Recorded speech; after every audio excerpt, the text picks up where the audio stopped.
Beskryf, verduidelik, bespreek die belangrikheid van spandinamika teorieë om spanprestasie te verstaan.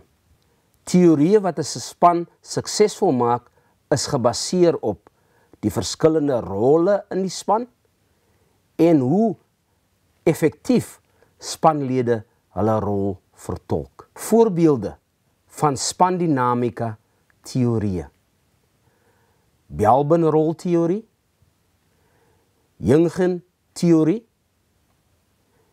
MTRI benaderingteorie, Margerrison-McCann-profiele teorie, groepkonsensus. Verduidelik, bespreek aard van elke spandinamika teorie.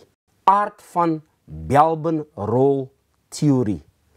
Die gedrag van spanlede speel 'n baie belangrike rol tot die sukses van die span. Belbin-rolteorie identifiseer 9 spanrolle. Elke spanrol is eintlik 'n strategie om met werk en kollegas in die werkplek te deel. Die aard van die Jungian-teorie. Sukses word bepaal deur die spanlede se voorafbepalings vir die funksies en houdings. Elke lid het 4 pare teenoorstellende houdings en funksies in totaal, en van elke paar sal 'n voorkeur vir een ontwikkel.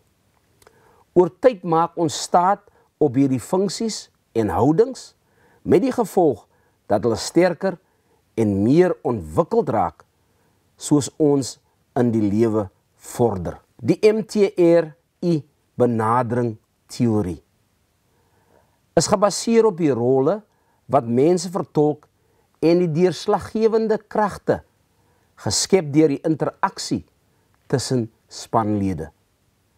Elke spanlid se rol word gebruik volgens die behoeftes van die situasie. Wanneer 'n spanlid se rol op sy beste is, skep dit 'n aanvaarbare, positiewe en gebalanseerde bydrae, die Margerrison-McCann-profiele teorie. Margerrison-McCann span bestuurprofiel verduidelik hoe mense se voorkeure hul benadering as spanlede tot hulle werk en werkverrigting beïnvloed. Die spanbestuurwiel vorm die basis van die profiel.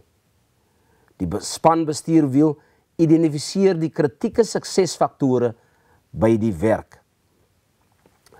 Groepkonsensus.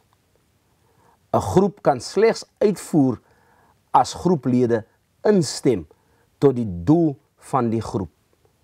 Wanneer groeplede saamwerk, moet hulle verskeie besluite maak. Groepkonsensus is 'n proses wat groepe deur besluitnemingsproses lei en help groepe om besluite te maak.